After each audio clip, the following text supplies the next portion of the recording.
Graça e paz, queridos. Obrigado, pastor Daniel, pela oportunidade. É muito bom estar aqui com vocês, cumprindo, como o pastor Daniel falou, aquilo que Deus tem separado jovens nesse tempo dessa geração para impactar a geração, para causar transformação na sociedade através dessa geração.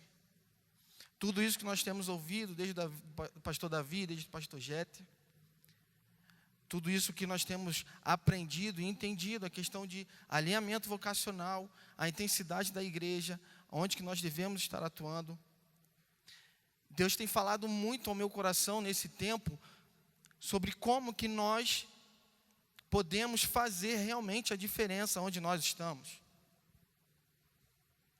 Numa sociedade em que a gente, como o pastor Daniel disse, em que há uma torcida por um beijo gay que vai acontecer na televisão. Eu não sei se vocês sabem, mas o primeiro beijo gay na televisão foi em 1951.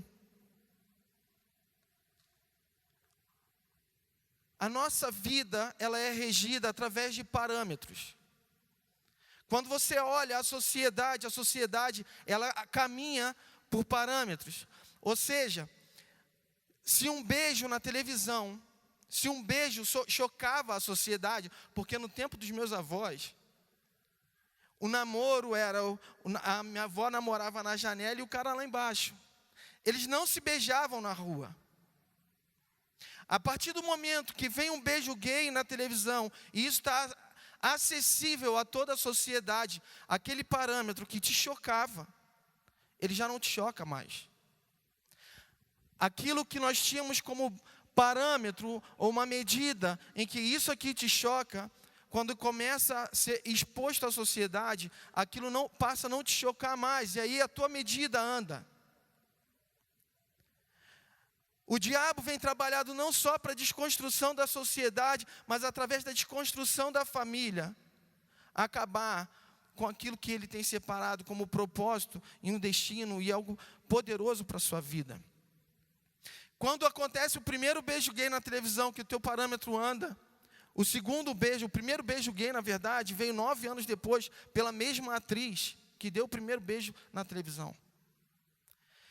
E assim, os parâmetros vão andando, aquilo que te chocava já não te choca mais, até a gente chegar nos dias de hoje.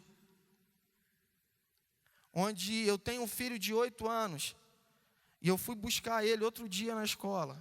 E cheguei na escola dele, tinha um casal de meninas namorando naturalmente no pátio da escola. A minha reação foi: gente, cadê o pai dessas crianças? Eu vou lá falar com elas, não é possível. Para com isso, cara. Mas é claro que eu não fui. Mas a minha preocupação era: cadê os pais dessas meninas que não estão aqui para ensinar a elas o que é certo e o que é errado? Onde que está o parâmetro da sociedade? Será que é só eu que me indigno com essas coisas? Será que só eu fico chocado com isso? E te digo mais, a geração que está vindo após a nossa, a geração dos meus filhos, já não se chocam mais com isso. Não se chocam mais com isso.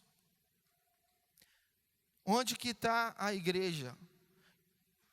Como o pastor Jeter falou, nós estamos como Jonas, ou nós estamos como Paulo.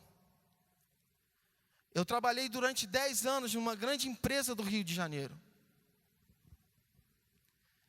Na minha adolescência, teve dias, uma adolescência sempre no caminho do Senhor, sempre na igreja do Senhor, mas muitas vezes longe do caminho e do propósito que Ele tinha para mim.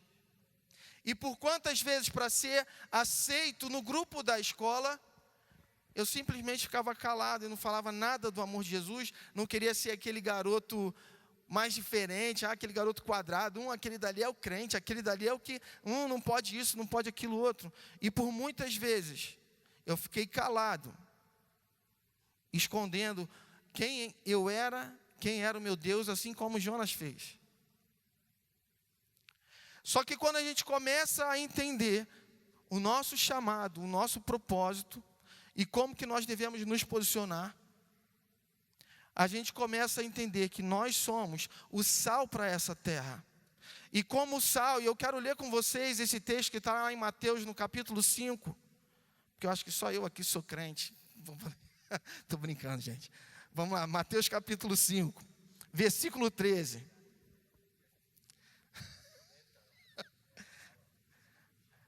Mateus 5,13 diz assim: vocês são o sal para a humanidade, mas se o sal perde o gosto, deixa de ser sal e não serve mais para mais nada.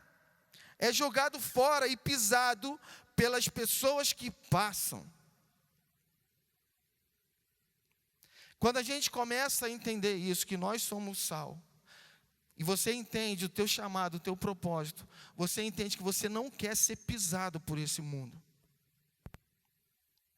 Quando eu comecei a entender isso, eu comecei a ver, eu não posso mais ser igual aquele homem que se escondia com medo do que os outros iam falar.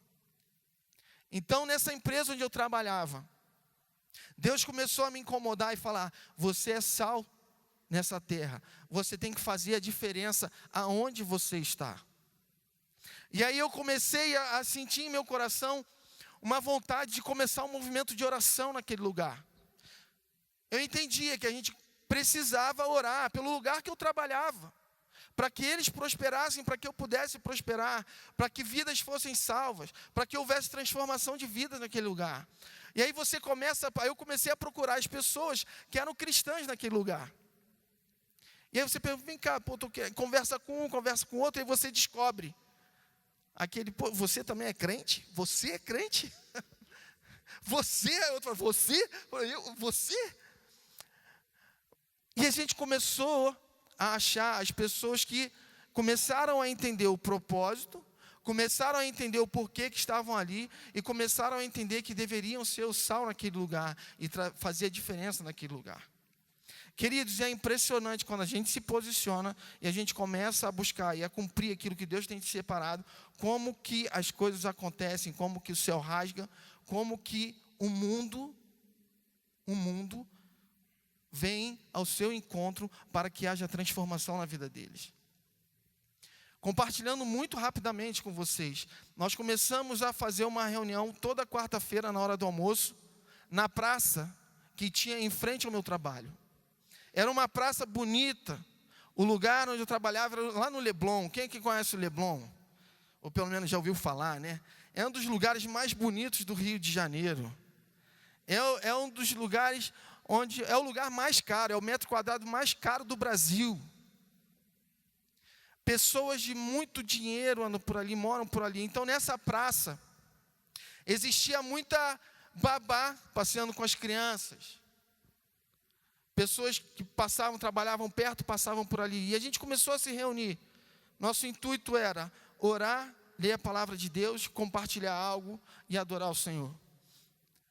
Começamos com 3, 4, 5 pessoas ali se reunindo, fazendo isso toda quarta-feira. E quando a gente começava, queridos, a gente se reunia na praça, eu pegava meu violão, começava a tocar, e a presença do Senhor vinha. E quando a presença do Senhor vem, não tem como esconder. Quando a presença do Senhor chega num lugar, o ambiente tem que ser mudado. E o que acontecia? O gari, que estava varrendo a praça, não aguentava e chegava e vinha: cara, eu quero que vocês orem por mim. Eu quero participar com vocês. A babá que estava com a criança vinha, porque é a presença de Deus. E ela vinha: ora por mim, ora pela minha casa, ora pela minha família. E uma vez a gente estava cantando lá: poderoso Deus, poderoso Deus. E de repente, um cachorrinho começa a trazer a madame para a roda. Aí a mulher puxava o cachorro, a gente cantando, e o cachorro vinha arrastando a mulher para a roda. Aí a mulher puxava o cachorro e o cachorro vinha para a roda. Até o cão trabalha para Deus. Até que chegou um momento que o cachorro entrou na roda, parou e sentou. Ele só faltou cantar, cara. Eu acho que ele conhecia a música, na verdade. Levantou a patinha.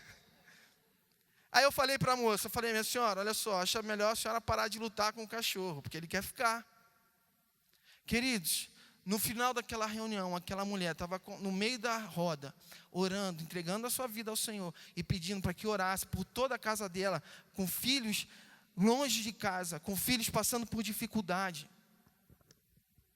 Quando a gente começa a ser o sal da terra, quando a gente começa a fazer a diferença onde a gente está, o mundo enxerga isso, e o mundo precisa disso, e o mundo procura isso.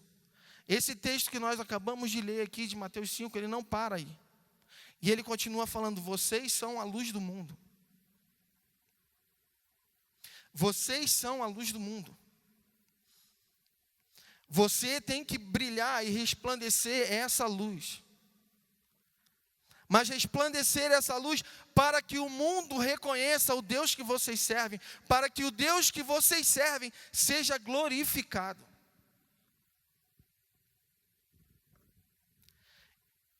E quando eu estava no trabalho, às vezes, trabalhando lá, porque a gente vai para o trabalho para trabalhar, e eu estava lá no meu lugar de trabalho, pelo menos deveria, né? E eu estava lá, e daqui a pouco chegava alguém, e batia assim, Felipe. Aí eu olhava assim, aí estava sempre um rapaz, uma vez aconteceu com um rapaz, estava com outro rapaz, falava assim, poxa Felipe, ele está precisando de oração. Aí eu olhei assim, falei, cara, meu chefe está ali, está todo mundo aqui, ele precisa de oração, ele está passando por dificuldade. Falei, vamos lá naquela sala então que a gente vai orar. E orava. Um outro dia, eu estava trabalhando e a menina do meu lado, triste. E eu comecei a conversar com ela, o que tem, o que está acontecendo com você? E eu comecei a ministrar na vida dela ali naquele lugar, onde a gente estava. E a menina começou a chorar. E as pessoas começaram a olhar e ver por que ela está chorando. Uma menina com a vida entregue à magia negra, à feitiçaria, com o coração totalmente perdido, mas que ela precisava enxergar e entender quem era a luz. E nós somos a luz. Hoje vocês estão num evento em que o nome é Supernova. O pastor Daniel explicou para vocês o que é a supernova. E quando essa estrela ela chega no máximo dela, que ela não consegue se conter, o que ela faz? Ela explode. E quando ela explode, aquilo que ela retia se espalha. O que eu quero te dizer, querido, é que nós somos como essa supernova que ela espalha. E que ao espalhar, a luz que tem em nós, ela vai brilhar e resplandecer e vai impactar outros, fazendo com que outros brilhem e que outros entendam e que outros entendam quem eles são diante do Senhor e que outros comecem a glorificar ao Senhor, ao Deus deles, através da luz que está neles. Lúcifer, que era um anjo da luz, era um anjo que era responsável pela adoração no céu. E ele rouba, e ele quer roubar essa adoração ao Senhor. Mas nós temos que entender que essa luz, ela está em todos os lugares hoje aqui. Tudo que você faz emite luz. Um estudo científico já mostrou que nós só enxergamos do violeta a ultravioleta, mas que a luz ela vai além disso. E que ao você falar, você resplandece uma luz. Que ao você se mover, você resplandece uma luz. Que ao você bater um pé, você resplandece uma luz. Que ao você aplaudir, você resplandece uma luz. Há uma luz dentro de você. Há uma luz dentro de você. Caminhando para o fim, no livro de João, no capítulo 1, no versículo 5, ele fala assim, olha, que Jesus ele era a luz, né? Mas ele fala assim, olha, a luz, as trevas, quer dizer, o versículo termina assim, as trevas não conseguiram vencer a luz. Eu vou repetir, as trevas não conseguiram vencer a luz. As trevas não conseguiram vencer a luz. Onde é que está a luz? A minha pergunta nessa tarde para você é: onde está a luz? Onde está essa luz?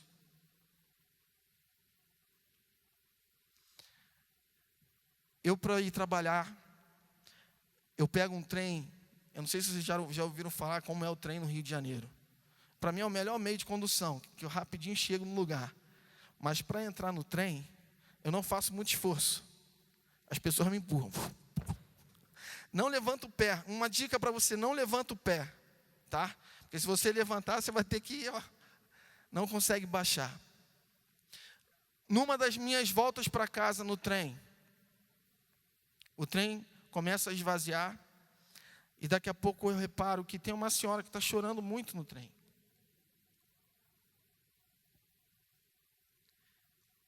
Cheguei para ela, minha senhora, está tudo bem? A senhora precisa de alguma coisa? Estava eu e um amigo meu.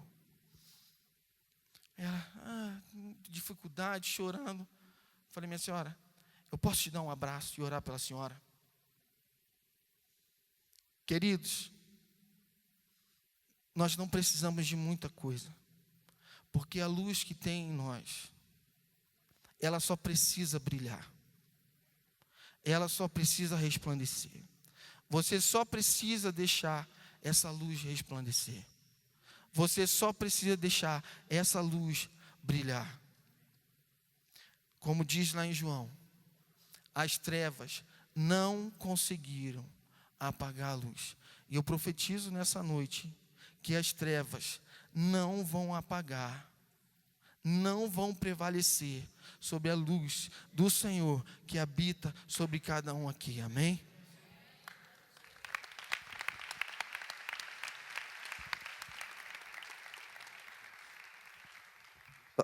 A gente estava ouvindo um pouco aqui o que o pastor Felipe estava falando, e algo que Deus tem falado muito no nosso meio esses dias é que, ao mesmo tempo que a igreja, ela precisa continuar se escandalizando, a igreja, ela não pode se surpreender com o que está acontecendo.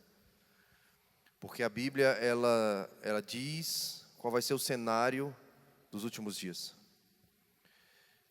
E por mais que nós acreditemos que a gente está vivendo num tempo que não era como nos dias dos nossos pais, dos nossos avós, que o fato de um beijo antigamente escandalizar, e parece que hoje a mente dos adolescentes jovens estão acostumados. Esses dias um adolescente lá da igreja, filho de pastor, falou para o pastor assim: pai, eu entendo que a gente tem que acreditar na Bíblia, eu entendo que Jesus, quem é Jesus, eu entendo a fé de vocês, mas eu preciso que vocês entendam também que nós enxergamos o mundo diferente de vocês.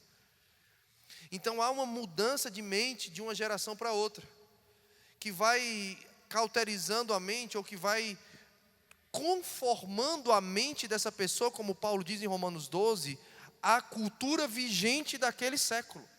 Mas Paulo deixou bem claro: não vos conformeis, ou seja, não se acomodem, não tome a mesma forma da cultura vigente no seu tempo. Nesse século está falando de uma era, de um espaço de tempo cronológico. Então, por mais que a gente se escandaliza, mas isso não nos surpreende mais. Mas a questão é que muitas pessoas estão perdidas na sua vocação, estão fazendo cursos de alinhamento vocacional, estão buscando ajuda de profissionais, estão fazendo campanhas de oração, estão pedindo conselhos para os seus líderes na fé, mas muitas vezes elas estão em crise de identidade, crise vocacional, porque a realidade do mundo já não as escandaliza mais. Porque as notícias que eram para ser notícias ruins, muitas vezes para o povo cristão já não é mais tão ruim assim. Mas isso precisa continuar sendo uma notícia ruim para nós, para que a gente possa dar uma resposta adequada. Algo precisa nos indignar. Eu lembro de Moisés, que quando Moisés viu os soldados de Faraó batendo e explorando o povo dele, os irmãos dele, dos hebreus, ele ficou indignado. A questão é que ele não tinha maturidade suficiente para dar uma resposta à altura naquela hora, por isso que ele matou o soldado. Mas naquele momento a indignação de Moisés, ao ver aquela situação ruim, gerou uma indignação nele. E tirou ele da zona de conforto, mas a reação dele foi imatura. Mas depois, quando ele volta para se transformar no grande libertador, ele vai fazer exatamente aquilo pelo qual ele tinha se indignado. Neemias, ele tinha casa, comida e roupa lavada, ele ouviu notícias ruins, Mas se ele não é desafiado a sair da zona de conforto, se não escandaliza mais, se não gera uma... Irmãos, nós precisamos sair da igreja inquietos.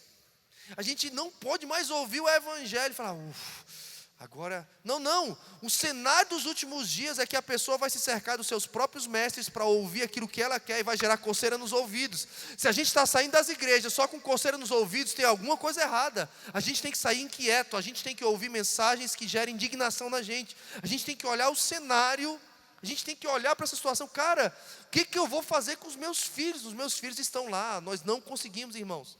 É desesperador, eu queria proteger os meus filhos dentro de uma bolha. Mas os amiguinhos levam o smartphone para a escola, os amiguinhos mostram o que tem na internet e nós não estamos lá. E tudo que eu queria é estar lá 24 horas, tudo que eu queria é que meu filho nunca caísse e ralasse o joelho. Mas eu não posso. Mas o que eu posso? Eu posso inculcá-lo enquanto há tempo. Ô Daniel, você entendeu a diferença? deixa eu só, e ô Davi, quando eu falei que o meu filho, aquilo não choca o meu filho, realmente, essa geração, ela não vai se chocar mais com isso. Mas eles têm que entenderem, como você falou, eles têm que estar inculcados dos princípios de Deus, para que tem que ser, porque eles têm que entender que por mais que não choque, eles têm que saber que aquilo é pecado, que aquilo está errado, e eles têm que ser o sal e a luz naquele lugar. Eu quero que vocês compreendam a diferença das palavras, e nós estamos tentando ser o mais intencional possível no uso das palavras. Eu peço que vocês prestem atenção e recebam um coração aberto isso, porque é necessário que a igreja saiba como se posicionar nesse tempo. Nós não vamos hoje, irmãos, presta bem atenção, nós não podemos iniciar uma campanha contra pessoas. Não é papel da igreja levantar a bandeira contra pessoas. Nosso papel da igreja é ter maturidade para entender que nós precisamos amar pessoas. E amar pessoas não requer de nós que nós concordemos com 100% do que elas fazem. Mas significa que nós precisamos ter sal. Ou seja, você já comeu uma comida que não tem sal? Já comeu uma comida que você vai comer ela e você sabe o sabor que ela deveria ter na sua cabeça, mas quando bate na boca não dá igual? Você põe na boca é uma coisa, na cabeça é outra. Você tem que andar no mundo dessa forma. Você tem a mente de Cristo, mas a tua boca come o que está aí fora. Então quando você colocar na boca, você tem que saber, isso é salgado ou não? Não, isso não está salgado, está insosso. Então eu preciso entrar com sal agora. Deu para entender o que eu estou falando? Porque aquilo que está dentro de você está acusando, está errado, não está com sal, não está com sal, não está com sal, não está com sal, não está com sal, não é apropriado para comer ainda, não é apropriado para receber ainda, não pode ser ingerido ainda, não está pronto.